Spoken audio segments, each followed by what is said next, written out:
Si tu étais Hitler, tu aurais fait exactement pareil que lui.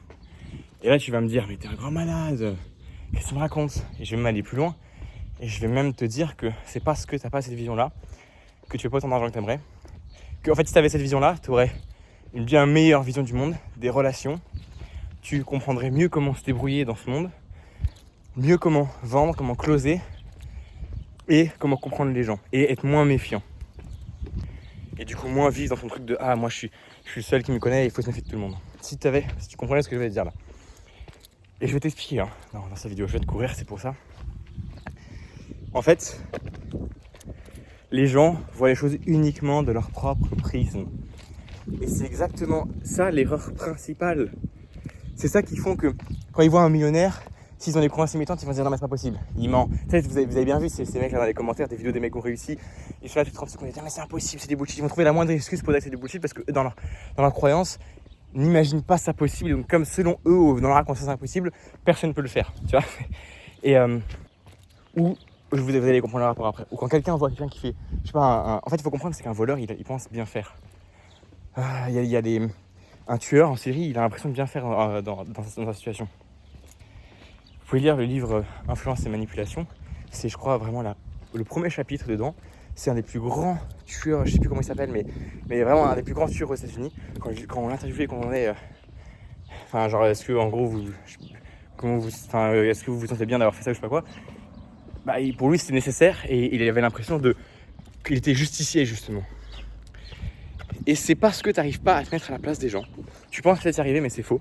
Si tu mets de la morale partout, si tu juges des gens qui font différemment que toi, si tu mets les critiques de manière générale, ou même, en fait, pour aller plus loin, si à chaque fois que tu vois quelqu'un de méchant, tu te dis pas, putain, mais en vrai, j'ai trop envie de savoir comment il ressent les choses, et à sa place, je ferais souvent pareil, bah, c'est que t'as pas assez de. Je sais pas si le mot c'est empathie. Moi, je sais pas. Il y a des gens qui me disent que j'ai de l'empathie, d'autres pas du tout. En vrai, je m'en bats les couilles un peu, je t'avoue. Tout ce que je sais, c'est que je sais vraiment me mettre à la place des gens. Par contre, c'est pas pour ça que je vais tolérer des choses inacceptables. Je dis les choses directement et si ça te casse les couilles, j'en ai rien à foutre, tu te barres et puis c'est tout. Tu vois. Avec n'importe qui, surtout en appel. Donc je vais faire pareil en appel de vente, tu vois. Et sûrement parce qu'en appel de closing, tu veux, on va parler plus de la vente. Si jamais tu as un business, hein, c'est normal, je m'adresse surtout à des gens qui ont un business. Bah, tu essaies de vendre, de faire la technique du closing, etc. Machin. Bon, déjà, si tu essaies de faire la technique de closing, t'as pas compris que c'est une question d'énergie, de feeling, et que bah, tu vas être le même genre de prospect qui me casse les couilles, je rigole, hein, mais qui vient, pas à moitié, mais genre, je vous aime tous, tu vois, mais juste des fois c'est chiant. C'est pour ça qu'ils en appellent et qu'ils disent, ouais, tu dis des phrases de closer, putain, tu vois. Ces gens-là, je sais d'avance que eux-mêmes disent des scripts, parce que eux-mêmes se méfient des gens, parce que eux-mêmes cherchent plutôt à suivre un script plutôt que de se connecter à la personne en face. Et ce qui compte dans n'importe quelle interaction, c'est de comprendre la personne en face. Mais de vraiment la comprendre. En fait, tu vois, moi, les meilleures ventes à chaque fois, c'est quand je me dis, je reste sur ma chaise pendant 40 minutes et je ferme ma gueule, c'est tout. Et j'écoute. Et juste, je cherche vraiment de comprendre par curiosité comment lui, il pense en fait. Moi, j'adore regarder des documentaires où, tu sais, je suis l'avocat du diable quand, je sais pas, un tueur en série. Bah, j'adore me dire, mais attends, mais comment il pense? Qu'est-ce qu'il se dit à ce moment-là, tu vois? Il a l'impression de me faire, mais qu'est-ce qu'il se raconte comme histoire dans la tête, comme narratif, pour se dire que ce qu'il fait, c'est bien. Et en pensant comme ça, tu vas beaucoup mieux comprendre les conneries qui font leurs prospects en face. Tu vas beaucoup mieux comprendre la phrase « tu ne sais pas ce que tu ne sais pas ». Et tu auras aussi plus de tolérance, plus d'acceptation et envers toi-même aussi, tu vas plus accepter le fait que tu fais des erreurs. C'est ça aussi, c'est enlever l'ego. Typiquement, les mecs qui disent « ah, j'ai pas de problématique ».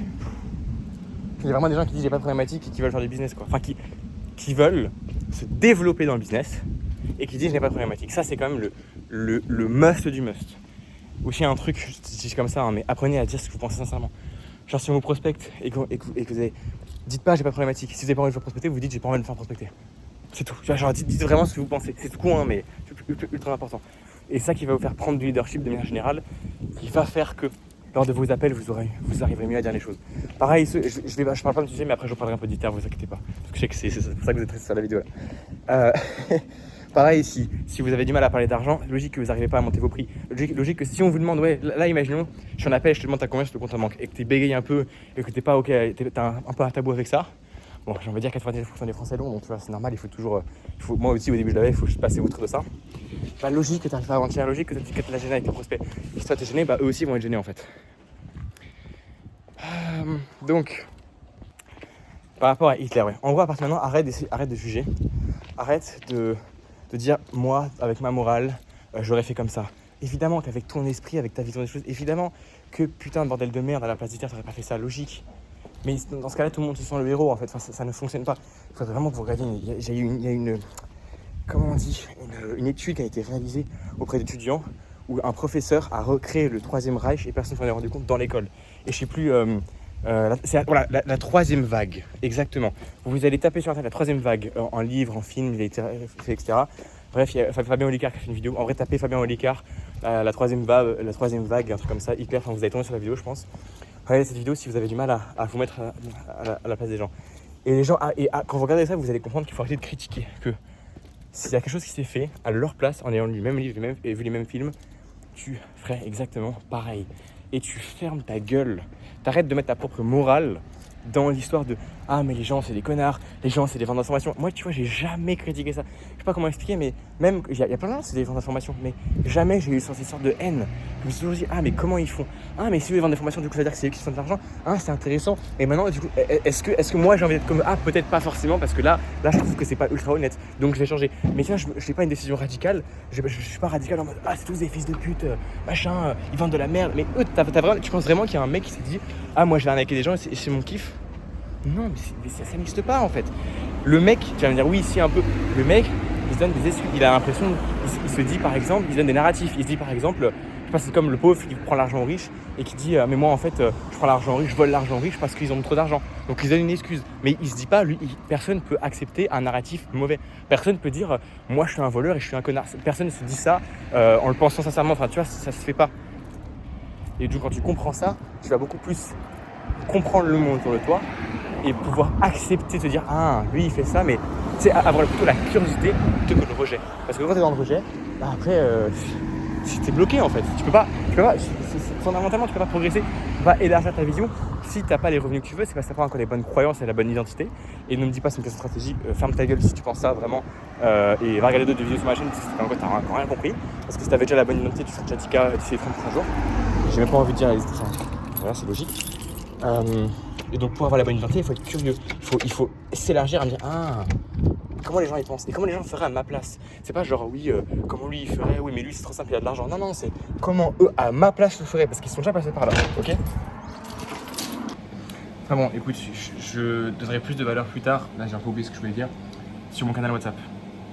En description de 2-3 minutes, je sais pas. T'as mon canal WhatsApp, c'est une communauté, rejoins-le, c'est gratuit, c'est sans engagement, vraiment genre tu rejoins, c'est juste, voilà, il y a 200 personnes dessus.